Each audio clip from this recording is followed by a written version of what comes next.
Steve Sabludowsky, and I'm publisher, attorney, and now broadcaster. And we're here with Jay Batt and Doug Thornton, and we're going to begin our 2023 edition of Louisiana Conversation.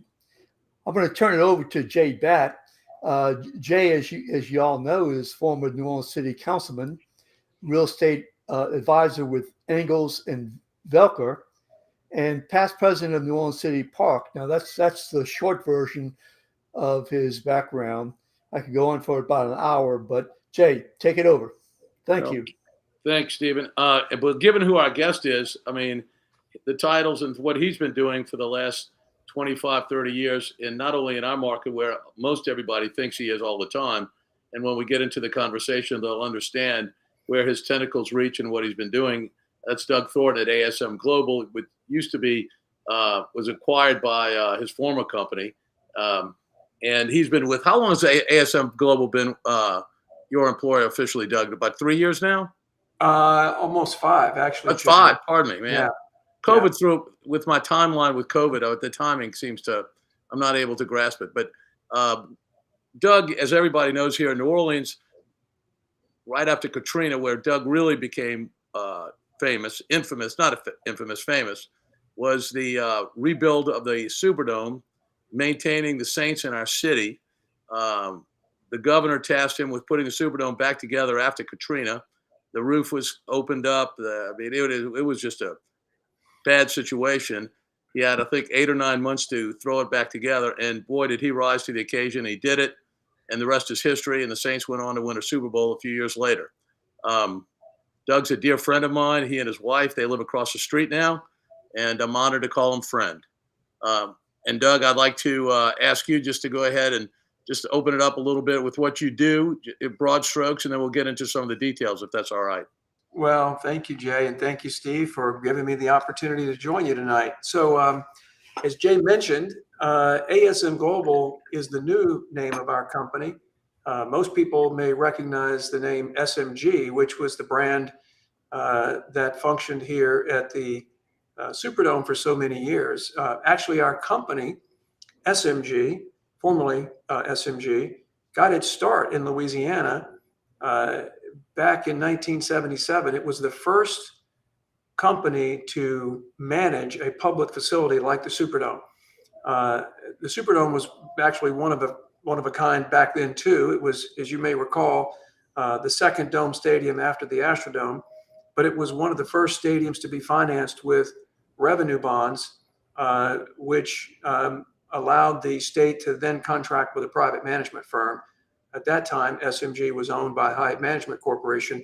We've evolved over the years, and now our firm is called ASM Global. We merged about 5 years ago with AEG, which many people know, Anschutz Entertainment Group, owners of the LA Kings, the former Staples Center, now called Crypto.com, the LA Lakers. They owned a third of the Lakers. They own O2 Arena in London. That's our parent company. They own half of our company. The other half of the company is owned by Onyx Capital Partners, which is a large private equity firm based in Toronto. So our role is to represent the state of Louisiana, and particularly the LSED, or the Louisiana Stadium Exposition District, which is the board that oversees the Superdome, the Smoothie King Center, and other state assets here in the region.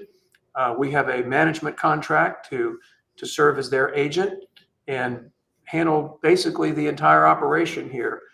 Booking, marketing, finance, operations, technical, anything that goes on inside or around these stadiums and arenas, we manage on behalf of the state of Louisiana. I'm based here, but as Jay mentioned, I have responsibilities now across the country. Our company has grown quite large. We doubled our size when we merged with AEG, and I now oversee the stadium, arena, theater division for ASM Global, which includes 7 NFL stadiums, 68 arenas, and 57 performing arts theaters. So quite a large portfolio that I oversee and manage from right here in New Orleans. We have our headquarters office in Los Angeles, right there across the street from Crypto.com Arena at LA Live. We have a secondary headquarters in Philadelphia, and a large regional office here in New Orleans. So in a nutshell, that's the summary version, Jay. Thank you, Doug. The other piece of the equation that all folks aren't aware of, and I just know from talking to you, is you also oversaw the construction of arenas in Minnesota, if I'm not mistaken, Alaska, and there are probably several I'm forgetting right now. Well, yes. As our business has grown over the years, I've been involved with a number of projects. You mentioned US Bank Stadium in Minneapolis. We actually got our start there by way of the Saints. Dennis Lasher, the president of the New Orleans Saints, introduced me to Steve Poppin, the CFO for the Vikings, on the field prior to the kickoff classic in 2010 when the Saints played the Minnesota Vikings after the Super Bowl. Mm-hmm. And that led to a conversation about the Vikings, wanting to build a new stadium to replace the Metrodome, which had collapsed, you may recall, under a snow load at the time. Yes. They had to move to the University of Minnesota to play their final 3 games of the season. So the Vikings were looking to build a new stadium. Our company got involved with that effort.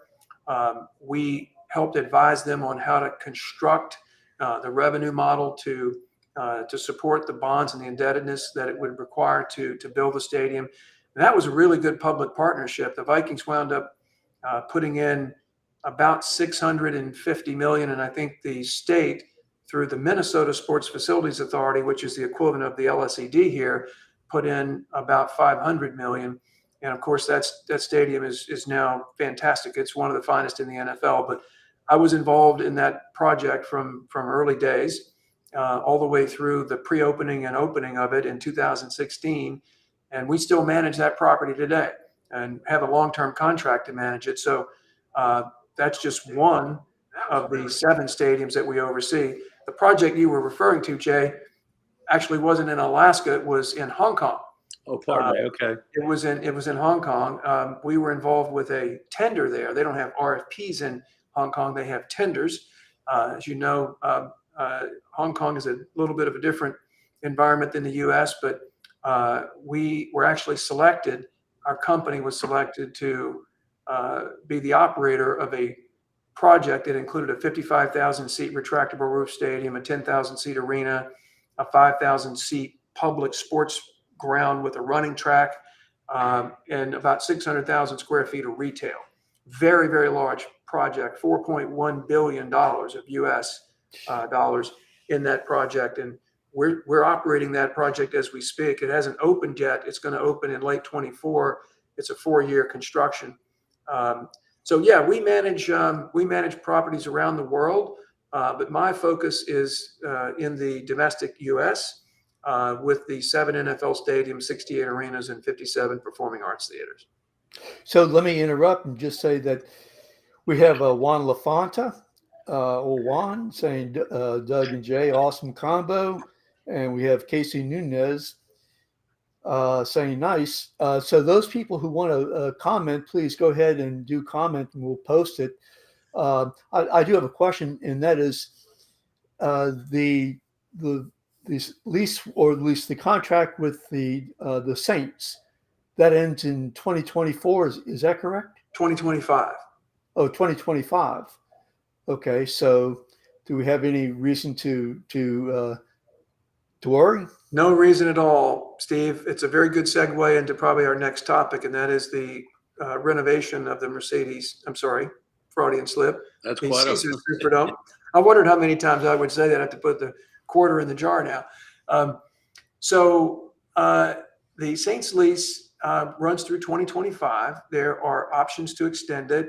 And in 2019, we got approval from the state to embark upon a $450 million renovation of the Caesars Superdome. And we're well underway with that. We're deep into phase 3, the third phase of 4 phases. And with that, Steve, we negotiated a memorandum of understanding with the Saints that allows us to transition to an extension of that lease. So the Saints lease will be extended through 2035 as part of this effort, and they'll have 2 5-year extension options beyond that at their discretion. There are penalties built into the lease if the Saints were to terminate it. there would be some consideration back to the state in terms of the bond indebtedness that we're getting ready to incur. The Saints are putting up 1/3 of that cost, of that $450 million. Actually, the $450 million is a little bit more now than it was when we started because of inflation and because of cost increases. But the Saints are paying 1/3 of the cost, and the LSED is refinancing existing debt to cover the balance of that cost. And we're about to go out to the market here pretty soon on that refinancing effort. But Saints fans need not worry. That lease will be extended for an additional 10 years with 2 5-year sequential options. That's relevant. Yeah. Yeah. And what about the Pelicans? Pelicans lease is expiring, or it terminates at the end of the 25 basketball season. They have an option to renew, and the Pelicans have advised us they are going to renew. We've been in talks with them. They're going to exercise their option to extend the lease. We will be working with the team over the next several months to determine what improvements we're going to make in the Smoothie King Center as we go forward. But again, no issues with the Pelicans, at least for the additional 5-year option that is going to be extended here soon. That's great news, too. 15, 20 years ago, remember we used to sweat it out and have to go to the state. Even when Governor Edwards was there, he had to step in several times. And we're in a really good situation, thanks to you and others. It's kind of, by the way, Stephen and Doug, you know this, and this is not, it's just part of being a New Orleanian. One of my good friends, old friends, that our families go back, Kyle Francis, head of the LSED, which is, when you think about it, and you have all these friends that you started with in your youth that have risen to do these things. It's fun. It's a lot of fun. Yeah, Kyle's done a great job. He's been with us now for almost 8 years, be 8 years at the end of this year. He and the board that have been appointed by John Bell Edwards have been fantastic to work with. We've had a great relationship with them. We've done some good work here, and they were part of this whole plan to upgrade and renovate the Superdome and allow us to keep the Saints here. So Kyle's been a big part of that, Jay. Yeah, I'm very excited. All right, so let's go ahead and digress a little bit, if you don't mind. Let's talk about the big renovation that happened after Katrina. I don't know if renovation is the right word. Actually, do you mind if I play this? No, go right ahead, Stephen. Okay, 1 second.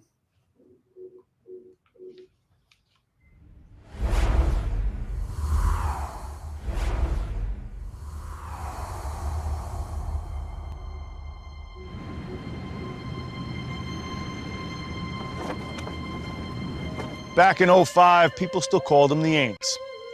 Season tickets were down 40% over 2 years. There was talk of a move. San Antonio, maybe LA. Then it hit. The costliest natural disaster in American history. The magnitude of the situation is untenable. It's just heartbreaking.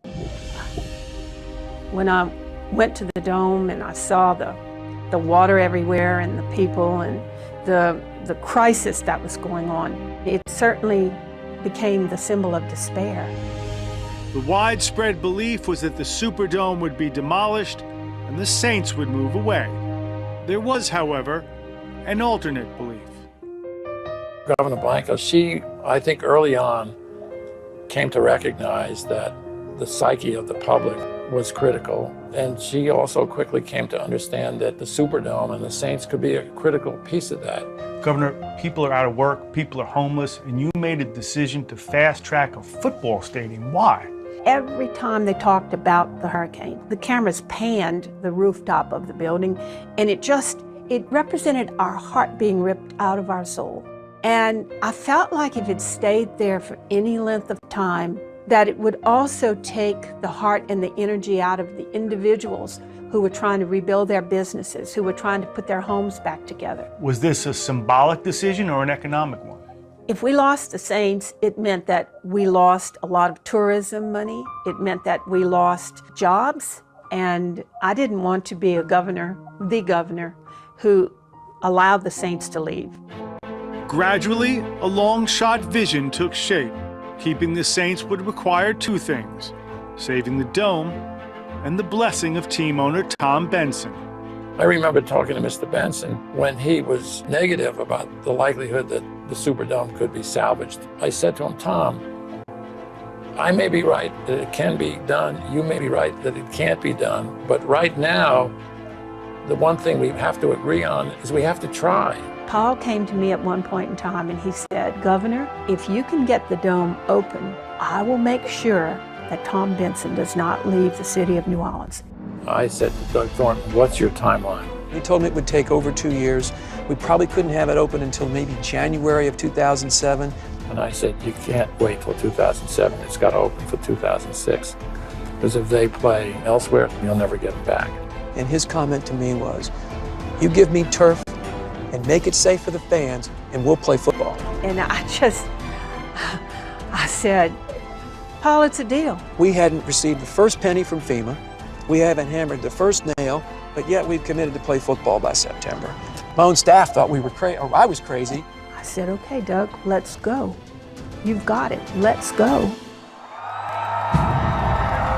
We just thought that if you had a dream, you should try to make the dream into reality as quickly as you can, and the people made that happen. They did it. Yeah. There were 850 men and women working here, 6 days a week, 10 hours a day, who live in this community, who wanted to rebuild this stadium, and they knew that failure was not an option. There was such a spirit. It was electrifying. They were inspired, and they were working with a common unity of purpose. Last year, so much hopelessness inside this arena, it's been replaced by the sounds of hope and rebirth. This was a group of trumpeters blowing that New Orleans is coming back. A joyous night in New Orleans. Let the party begin. So what came of Katrina? Well, contempt for the impossible. A team that found where it was going by going home.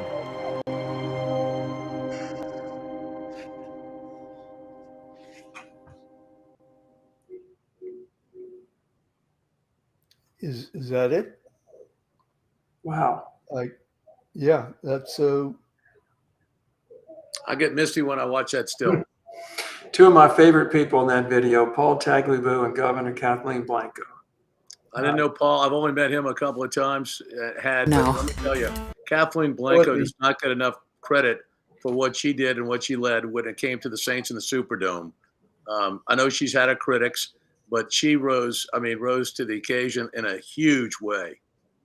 What a wonderful person. I have fond memories of her. She was. She did a great job, Jay. She was under so much pressure at the time, to make things happen. And the Superdome could have been put off. You think about it, it would have been an easy political decision to say we're not going to rebuild a sports stadium. We're going to focus on other things in our neighborhood, hospitals, roads, bridges. And she made it a priority because she understood how important this facility is to New Orleans and to the state.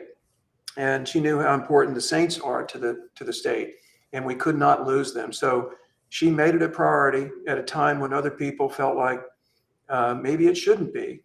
And even my own wife, as you know, was one of those people who said, how can you focus on rebuilding a sports stadium when we don't have people's homes back in commerce and we can't get people back in the neighborhoods? But I have to say that there were really three people that believed it. One was Kathleen, the other was Paul Tagliabue, and the third was Tom Benson. We got to give Tom Benson credit. I know a lot of people are critical of Tom Benson too, but you think about those times. I went to see Kathleen Blanco on October the 11th, 2005, which would have been, 6 weeks after the storm? Mm-hmm. And we had just met with FEMA. And I'd never heard of the Blue Book. You probably know about the Blue Book. That's the book that prescribes all the rules and regulations of how you receive your money. I'd never dealt with FEMA before in my life, but we met with them at the old Bon Marché Mall. They'd set up camp there with all the federal agencies. So we went to see them. They had 8 or 9 of their folks around the table. They sort of told us what they could do. We went to see the governor the next week, and I said, Governor, it's going to take, you heard the video, 2.5 years to rebuild it. It's going to cost over $200 million. And, you know, the only shot we have is to give this a chance, because we can't tear it down and build a new stadium. The Saints will be gone. That's when she said, you keep doing what you're doing. I said, I understand. If it's a green light, we'll go. If it's a red light, tell me to stop. She says, no, you keep doing what you're doing. And if you have challenges and you get into trouble, come back and see me. Well, Paul Tagliabue stepped into the picture, and he knew that the credibility of the National Football League was at stake. He knew that that if he ever wanted to walk into another city or state and visit with a mayor or a governor, his credibility would be on the line if he abandoned New Orleans. So he knew that intuitively. He knew about the power of the NFL, and he was prepared to use that power of the NFL, the brand of the NFL, to help us gain momentum. So it wasn't until late November, I guess early December, that he made his first trip to New Orleans. You may remember this with Gene Upshaw and a number of the executives from the league. They toured all the facilities, and we wound up ending the tour right here in the Superdome, and it was a gutted facility. I never will forget, we were on the floor of the dome, and I had all the renderings with the architect standing there, you know, what it was going to look like and how long it was going to take. And that's when I told him it would take over 2 years. And Roger Goodell, who was then the COO, he was not commissioner. I never will forget, Roger and I were walking around the building as we were getting ready to leave. And he said, I think we can put this place back together. It doesn't look that bad. And I was thinking to myself, Roger, what are you looking at? The place was stripped naked. I mean, there wasn't a shred of carpet. There was no turf. There were no ceiling tiles. It was an empty shell of a building. And I remember Paul going to the press conference right after that. And of course, he didn't know, and we didn't know whether we could put it back together in 9 months, what turned out to be 9 months. And the headline in the paper after the press conference the next day said, Tagliabue doubts Dome's readiness. Come That on. was on December the 6th, 2005. Now think about that for a minute. If you're Tom Benson and you're in San Antonio and you don't know if you have a market to come back to or even a building to come back to for the next season, what are you thinking? I mean, he's got a billion-dollar business. I mean, he's got players, he's got families. They're all displaced. I mean, they're playing in San Antonio. So it wasn't long after that, probably 4 or 5 days, that I got a call from Roger. And he said, Paul needs to know if we can get it open by September. And I said, Roger, I don't think that's possible. He said, would it help if we gave you money? I said, money always helps, but it's not a matter of money. I said, this is a matter of materials, labor, just the scale of the job. I mean, I just don't know if it's possible. I said, give me a few days to talk to the architects and the engineers and see if there's something that we can do to split the job up. We worked over the next week internally and determined, and I got to give Trey Trahan, our architect, credit for this. He coined the phrase football ready. What does that mean? Well, it means we're going to give you turf, we're going to give you seats, we're going to give you scoreboard and life safety, enough, improvements here to make it safe for the fans to get in and out. But you won't have carpet in your suites. You'll be serving off of folding tables in the suites. You may not have all the seats in the terrace. So I repeated that to Roger. And that's when he said, you make it safe for us and you put the turf down and we'll put the Saints in the building. And that was it. That was around December the 12th, 13th of 2005. And if you think about it, Jay and Steve, there were 40,000 people living in New Orleans at that time. Wow. 40,000 people living in New Orleans at that time. Do you know what kind of courage it took for Paul, Roger, and Governor Blanco and Tom Benson to all make that leap of faith and make a bet that we were going to be able to finish this job by September? Now, Roger said, look, we'll put the team on the road first 2 weeks. They'll come back and play by mid-September, but we can't keep them on the road forever. So we had a marker out there, September 25th, 2006. And I never will forget, this was another Paul Tagliabue trick. He's such a genius. He called one day and he said, look, I want to put a big sign on the side of the dome. This was after we decided we were going to bring the Saints home. And he says, I wanted to say reopening September 25th, 2006. Buy your tickets here, Saints versus Falcons. And I was convinced that he put that sign over the door that we had to walk in every day to go to work. You know why? It was a keen reminder of the deadline. And not only could we see it every day, but everybody driving down on the interstate could see that sign every day too. And it was a reminder for them. The clock was ticking. So it was a magical time. And I just have to say the courage that was displayed by those people, by Roger Goodell. I know he's got his critics in New Orleans, but I have to tell you, he stuck with us during that period of time.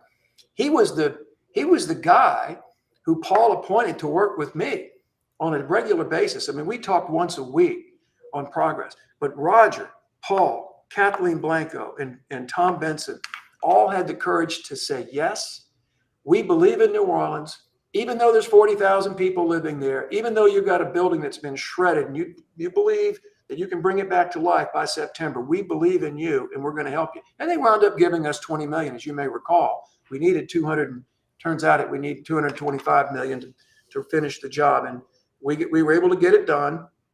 We did it in 2 phases. We had the football ready phase by September when Gleason blocked the punt. And then we came back after the season and finished the club lounges. But what a remarkable story. And you heard in the video about the workers here. I don't want to leave this conversation without talking about the workers. And actually, Broadmoor Construction, a local firm who is with us today, constructing the renovation as we speak, was the firm that was brought in to do the job. And boy, did they do a great job. Back then, that was part of Bow Brothers, correct? They're still part of Bow Brothers. Oh, part of Brothers, pardon me. Okay. Bow Brothers design build construction arm. But we had 800 men and women at the peak of the job. They were working 6, sometimes 7 days a week. And these guys, it makes me emotional thinking about it.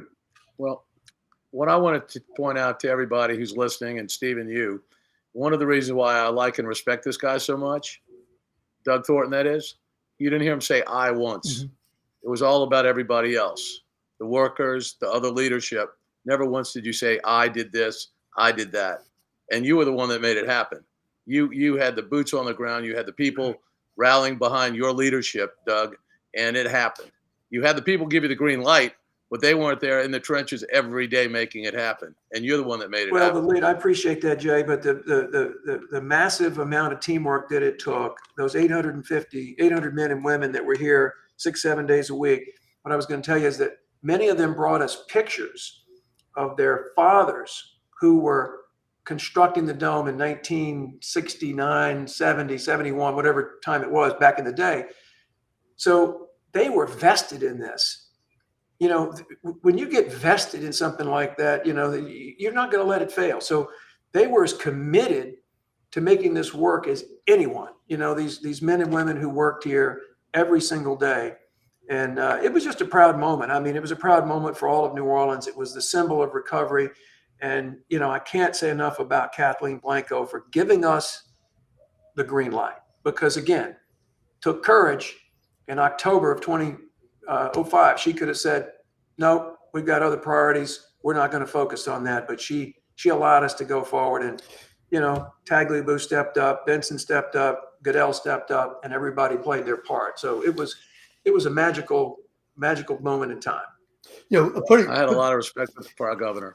Number one, we have a comment from a Denise Thornton. You know who that might be? The video is awesome.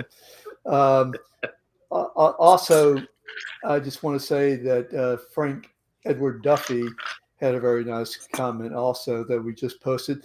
You know, let me just put this in, at least from my perspective, around September, around that time, I remember we had a special, we were looking at special sessions. We had no money. The city had no money. The state had no money. I mean, it was just crazy that you talk about 40,000 people, you know, probably 2/3 of the population lived in Baton Rouge and Lafayette at the time. We had nothing. Yet, you know, y'all decided, well, let's think of the future. What are we going to do about the future? And Kathleen Blanco, as you mentioned, she really, I'm going to say hit a home run, but maybe kick the field goal in being able to get that for us. So, Doug, thank you. I definitely appreciate the efforts that y'all made. Well, it was an unbelievable time. There were so many moments when I thought, we might not make it. I'll share one quick story with you. The Saints were displaced in Baton Rouge. We made a decision right after the storm that we wanted to make sure that the Saints had a connection to Louisiana. And we met in Baton Rouge. It was early, it was around the early part of September. Paul flew in with a bunch of the folks from the league. We met up at Tiger Stadium in one of the suites. They took out all the furniture and we put a big U-shaped table there. So the Saints were there, the NFL, the LSU folks, and at that time, Tim Coulon, our board chairman, and Larry Rodell, our attorney. So we made a decision that Saints were going to play 4 games that season. And the first game was played on October 30th. And the reason we pushed it back, later in the season is because Paul did not want to displace any of the evacuees that were housed in hotels in Baton Rouge or the FEMA workers. So that was a big challenge. In fact, I think we had to maybe bus one of the teams in from Jefferson Parish, maybe Miami. But in any event, we had a meeting on Sunday morning before that game. It was 7:30, early Sunday morning. Paul, Roger, and Joe Brown, who was Paul Tagliabue's right-hand guy at the time, along with Tim Coulon, Jerry Luc LeBlanc, who you may remember was Commissioner of Administration, and Jimmy Clark, who was Kathleen Blanco's Chief of Staff. We met at Lod Cook Conference Center, where I was living at the time, on campus there at LSU, and Paul and his team happened to be staying there as well. They had gone to the LSU game the night before with us. I never will forget, we're talking about this renovation, and that was around the time the Louisiana Recovery Authority was just getting kicked off. And he says, "Tell me about this Louisiana Recovery Authority. Who is this?" So I explained to him how it was going to work. And I said, all the things that you heard in the video about, we just met with the architects, we met with FEMA, we think FEMA is going to pay, to repair the dome. You notice I didn't say improve the dome. So I described to him what that meant. I said, "Paul, if you've got a ceiling tile that's damaged by water, and it can be determined that it was damaged by water from the flood or by rain from a roof that had failed, then that's damage and they'll replace the ceiling tile. But if it doesn't match the one you have, that's too bad, so sad. That's called an improved project. We got to finance that differently." And he said, "Well, that's not going to work." He said, "Look, it can't be the same old Saints in the same old dome. If you repair this Superdome, you got to do something different. Now is your opportunity." Because they didn't like the state of the building before. There was a lot of talk about building a new stadium before Katrina hit. And we had actually conceptually designed a new stadium down the riverfront. We were talking about renovating the dome at the time. So he said, "Whatever you do, you can't just repair it and have mixed and matched ceiling tiles." So, Jay, you will appreciate this, being a former public official. The red tape that we had to go through to qualify as an improved project. FEMA has very strict rules and regulations on how their funding applies and, what qualifies. So we had to do what's called an improved project. We had to go borrow. LSED had to borrow $65 million of new money. 20 million of that was used just to create, cash flow so we could stay alive because we had no hotel tax revenue coming in.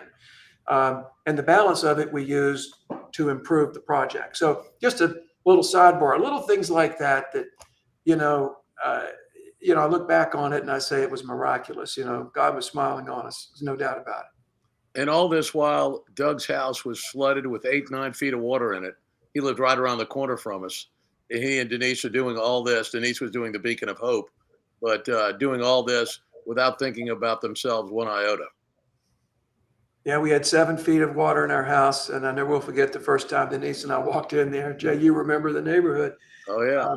We had 4 inches of mud on the floor. It's sewer smell, and the water line up above the door. And it was a very stressful moment, like other New Orleanians. I mean, there were so many people that had floods that occurred in their homes, and we were homeless, for quite a while. So, but look, it's all behind us now, and we're on to brighter days. And I will say this, just kind of moving on to where we are today in the scheme of things with the Superdome. We had so much support from around the nation. Once we reopened the dome, Jay, you remember, we got a BCS championship. Oh, yeah. We got an all-star game in the arena. We wound up hosting, I think, 2 all-star games right after that. And we got a Super Bowl for 2013, and we had a Final Four. There was a period of time we had 7 or 8, I think it was 7 or 8 major events that were stacked up between 2008 and 2013, which was unprecedented. So out of disaster comes opportunity. And that's what we delivered here with the renovation of the dome and the rebranding of the building and the badge of honor that all of New Orleans wore through Katrina. The rest of the country, particularly the sports world, came in and supported us with big events, with Final Four, Super Bowl, All-Star Game, WrestleMania, 2 WrestleManias, Jay. I remember those. I'm a big fan. WWE, the biggest event on the planet for wrestling.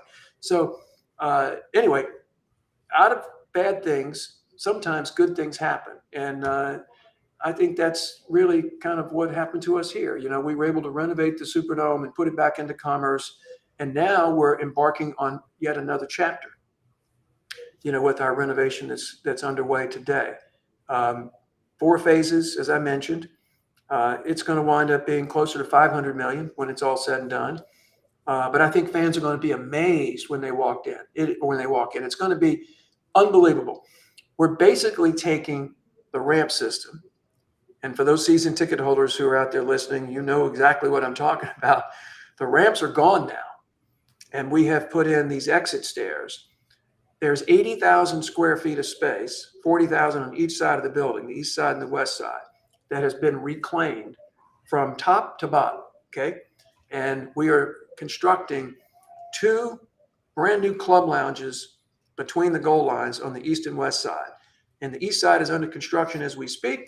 The west side will be under construction next year. We're creating 3 new entry points into the building, in addition to the gates A through F that we have today. So we'll have a new entry at the corner, the northwest corner, which faces Benson Tower, the northeast corner, I'm sorry. And then you'll have a new entry point at the northwest corner that faces Claiborne. And then you'll have a new southeast entry point that faces the old Macy's Garage Champions Garage. Those new entry points are going to be a huge volume of space at the plaza level. When you walk in, you'll be able to see all the way up to the 500 level, like you're going into a cathedral, with escalators that cross that take you up into those upper reaches. You'll be able to see the 200 level, the 300 level suites, and the 400 level suites, and the 500 level terrace. And what's going to happen is that the concourses at the 100 level, which is the plaza, and the terrace are going to be widened, dramatically widened, to create more room for concessions, restrooms. We'll have the new just walk out markets like you see when you go to the grocery store. You'll have, your products lined up. You'll be able to walk in, show your credit card, check out on your own. We're going to have feature bars at every level, new feature bars. Most of our crowd that comes in on a Sunday, they like to have a Bloody Mary, of course, and maybe a little something stronger, depending on how the team's playing. So we like to be able to serve our guests. So we'll have plenty of feature bars going forward. So a lot to look forward to. I think it's going to be very dramatic. Fans will really be impressed. I was in the dome today, and I snuck a peek, and I was like going, when is this thing going to be ready? Because when is the completion date for everything? Because I was looking at it. Man, it is torn up. Yes, it is, Jay. And, I get nervous every time we start a big construction job like this. If you were to walk in there today, you'd say, boy, we're going to be hard pressed to get it ready for Essence Music Festival. But Doug Thornton's running the show, so I'm not concerned. I don't know. We've got Broadmoor here. I'm confident in Broadmoor's ability. No, we work on it every day. I mean, and I say work on it. There's the construction work, but there's also the smart work on the financing plan and, the scheduling and things like that. Because you have to realize we're playing a basketball season next door. And during the football season, we never shut down. We were working behind the walls, just like if you were building a retail space behind a shopping mall with a wall there. So that's taking place now. We are shut down completely in the Superdome this spring because we have cranes on the floor, we have materials on the floor, but we have to be ready by mid-June. We start moving Essence in here. I think it's June 17th. So wow. For the July 4th, series of events that we have with Essence Music Festival. So, and then right after that, we'll have our Monster Jam, show, which will be very, very large, event for the kids. And we'll do probably 50, 60,000 for that event. And then we'll start with football season in late August. Could be very exciting. Phase 4. Then we'll move to phase 4. We'll never shut down. We'll just continue working during the season. And the next off season, we'll move to the west side of the stadium and complete the entire level by level improvements on the west side. And then by August of 24, it should all be done. Thank goodness, all the dust will be out of here. And we'll be ready for Super Bowl in February of 25. Very nice. All right. Now for the rest of the show, I'd like to talk about Doug's sports prowess. Doug used to play quarterback and was a fine blue chip talent. He busted up his knee in was senior or junior year? Senior year. Senior year. And he played locally in one McNeese, but did not, because of the injury, did not go ahead and hit that level. However, he broke a bunch of records of Terry Bradshaw's and what have you, which I don't think most people out there know. And I was privileged to be at your 50th birthday party where the entire set of CBS's NFL Today was showing up in a video talking about Doug Thornton. And to think that everybody knows Doug, not only as the leader of what then was SMG, but as a athlete, I did not realize the level in which you had permeated the culture, the sports culture in Louisiana. So I'd like you to talk a little bit about that, if you don't mind. Putting you on the spot and embarrassing you. I know. Yeah. I think what you're talking about is when Howie and Terry and Jimmy Johnson all wished me happy birthday. From the set on the NFL That was Today. my friend Michael Grosier, who went to college with Howie, who put him up to that. And, of course, Terry, I grew up in Shreveport in the shadow of Woodlawn High School where Terry Bradshaw played, and known Terry for a long time. And his brother Craig, who happens to be a friend of mine, we played ball together, and then he went to a separate high school when he got to high school. We're same age. So, Terry was quite an athlete in high school, but he was a better athlete in college and the pros. I actually saw him break the national record for the javelin at Fair Park High School at a track meet. Never took off his sweatpants. He threw it one time, and he was off to a recruiting trip somewhere, and he threw it 242 feet or something, broke the national record, didn't even break a sweat. Unbelievable. He was one special athlete. So we have here's office saying Doug never sleeps. It will get done. He has brought so many people together over the years, and they always perform because of his leadership. This is your life. Well, Arthur's a good friend, and he's right. I usually don't sleep. I don't get many hours of sleep, but that's by design. And Doug also is very active athletically. I mean, you still put in how many miles a day on the bike, or a week, I should say? I try to ride the bike as much as I can. I used to ride about 100 miles a week, but that was back when I had a little more time. But recently I've been cutting back, and I'm on the Peloton routine now. So I try to do it 3 to 4 days a week, at least 30, 40 minutes a morning. So that's okay. Try to keep in shape, do the best I can. That's the athlete, in me. And now that I've got my knee fixed, Jay, I'm a little bit more active. So This guy's a young, very, very youthful 65 years old. He just turned 65 a month or so ago. yeah, getting up there. It's all right. You got a good head of hair, pal. Yeah, so the job that I have now is really the reason I can't get much sleep, because we're typically doing shows somewhere every night. We're hosting a concert, a sporting event, with the 68 arenas, 7 stadiums, and 57 theaters. So that's a challenge. That's a challenge. That's crazy. I mean, that is just crazy. Well, think of us, Jay, as very much like a hotel brand, our company, like the Hyatt or the Hilton. We have basically I won't say a franchise model. That's not the right description. We have a distributed management model. We're a management firm. Right. 92% of our clients are cities, counties, states. They're public. Small percentage are private developers or private owners of theaters, or in some cases arenas. In the UK, that's particularly the model. But in the US, most of our clients are public clients. They're city, states, and counties. So we have to deal with a lot of different issues when we're booking events. We're booking events for those clients. We're booking policies.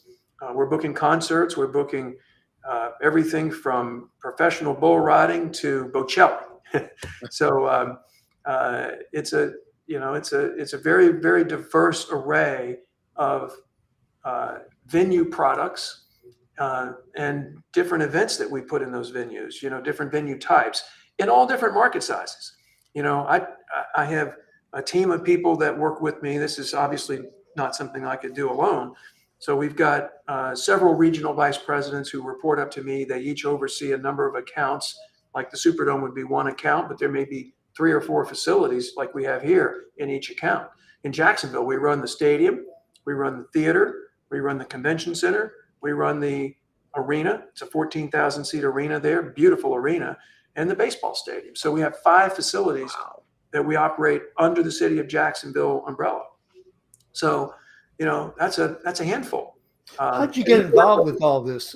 How did you get involved? Yeah.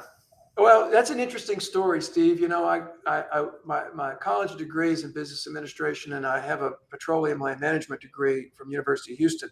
So I started out in the oil business, as Jay knows. Mm-hmm. I worked for a company called Transco Exploration. That's how I got to New Orleans in 1980, late 83. But in 88, I went to work for Pat Taylor. And that happened to be the very same year. Taylor Energy, of course, was the big company back then. Pat, larger than life character, really one of my mentors, one of the toughest negotiators I've ever encountered in my life. But in 1988, we formed the New Orleans Sports Foundation. And I was one of the founding members, along with Dr. Merv Trail, who was like another mentor of mine, a leader in the community. Long story short, I was a civic volunteer on the board. We bid on the Olympic track and field trials in 1989. I raised my hand to help renovate Tad Gormley Stadium. You remember, for the 1992 Olympic track and field trials. I remember it well. It was a job that no one wanted, so we had to raise the money, both privately and publicly, to renovate the stadium. And I wound up by default taking that job. It was a civic job. I mean, I wasn't doing it full time. Pat graciously allowed me to work as a loaned executive, but it took 2 years, and it took a big chunk of time. Long story short, we wound up being very successful with the Olympic track and field trials. The New Orleans Sports Foundation was launched and put us on the map. And it wasn't long after that Mike Millay, our executive director, left to go work for the wide world of sports down at Disney. He opened that park. That's the big recreational park down in Orlando that Disney operates. And there was a void in the leadership, so they asked me to step in and be the executive director. So I ran the Sports Foundation for 5 years in the early 90s through 97. In 97, I was the executive director of our host committee for Super Bowl 31.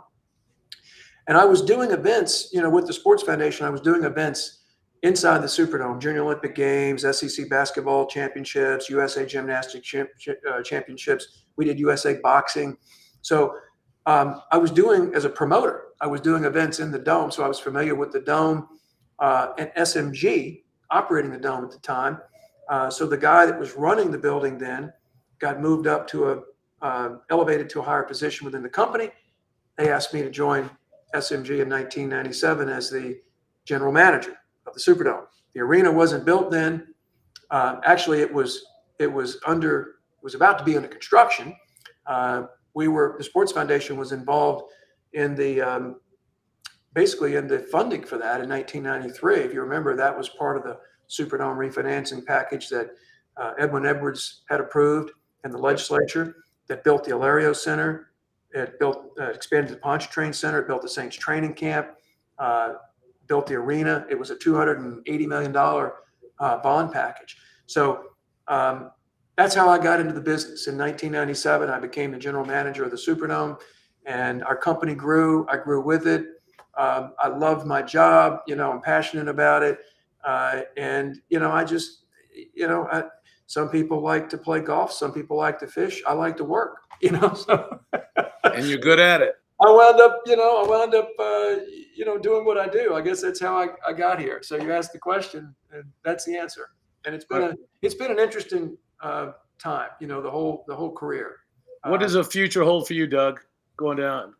Well, Jay, as I said, I enjoy what I do. And one of the great things about my job, I think, and one of the benefits to New Orleans is I get to travel around to Chicago, Minneapolis. I was just at Super Bowl, at State Farm Stadium, which we manage. We have Super Bowl next year at our building in Las Vegas. Allegiant Stadium will host it. So the beauty of that is I get to go and see what's going on in the industry, what's happening, in the sports world, what's going on in the design of these arenas, and bring that back here.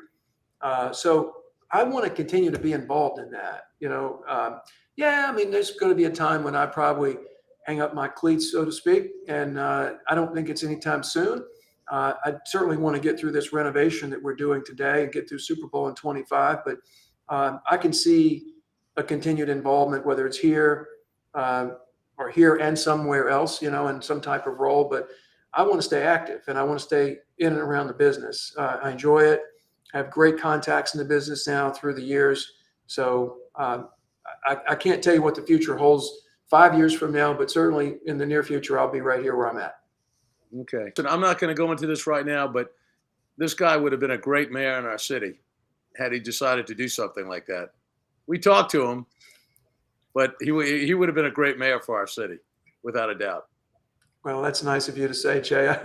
I don't know if politics is in my future. I feel strongly about it. The other thing I wanted to tell you, because we're running out of time, is that, and I don't mean to sound sappy, and because we're friends and all, but our state and our city are very blessed to have you as part of the community and doing what you do for our city, and your wife, your beautiful wife, who in her own right has done some amazing things, especially post-Katrina, that has really lifted up the community. Well, that's so nice of you to say, Jay. I appreciate that. I mean it from all my heart, man. Well, that's great. I really do appreciate it. I'll just tell you that we love New Orleans. Denise and I love New Orleans. We've been here. This is our home. I grew up in Shreveport, but I feel like I've lived here for 40 years now. I can say I'm a transplant, and we love the city, and we've got so much invested here, with what we've done post Katrina, both of us, and it's always going to be a special place for us. And I really want to see it flourish, and I know we all do. We all want to see it flourish, and I just want to do my part to make it successful, and I'm happy to play a part in that. And the good times and the bad times, Doug. You're an optimist. Your glass is always half full, and you see the positive things that our city can become and will become again one day. I know we're going through some strife right now, politically and socially and economically in our city, but we're going to get there. We're going to get there again. We've been there before when we've had these dips, but we're going to get there. And people like you who keep pushing forward are going to make it happen. Well, I agree. We will get there. We have seen these ups and downs. Back in the day, after the World's Fair, the oil business dropped and people left. Town, Texaco, some of the, major companies. But I think there are some good things happening in the community, despite some of the bad things that are occurring. But you're right. With leadership and perseverance, we'll come back. And certainly, I'm looking forward to when this project gets done. I think that'll be a shot in the arm for the community because we have more Super Bowls, we have more college football championships and Sugar Bowls and major events that are going to come through here. That's going to help our economy as well. We need some optimism right now. I hate to say this, but the Los Angeles is beating the Pelicans. Get this, 66-36. Ooh. Our entire team is injured. I know that. Is that halftime? No. Second quarter, three minutes left. I'm getting ready to actually go over to the game in just a few minutes, but I don't think they don't need me to suit up. They need Brandon back in the lineup. They need Zion back in the lineup. They need Nance back in the lineup. They need Alvarado back on. We got. You're right. No, you're absolutely out. So right. I think LeBron was out tonight too, though, which is kind of makes it a little tougher to swallow. Yeah. Well, listen, thank you so much. I mean, it's been absolutely wonderful. It's been a while since I've seen you, but it's just has been really terrific. The movie was wonderful. Jay did a great job. Those people watching, please go ahead and share.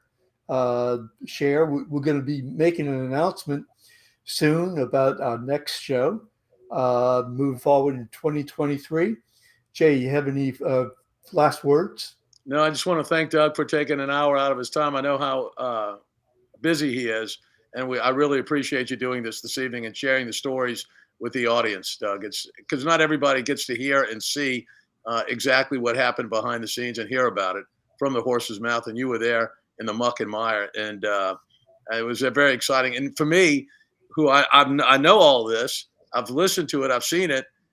It never gets tiring to hear it again. That video got me misty again. Hearing some of the stories about Paul Tagliabue that you said, it just gets me fired up and positive. So I thank you.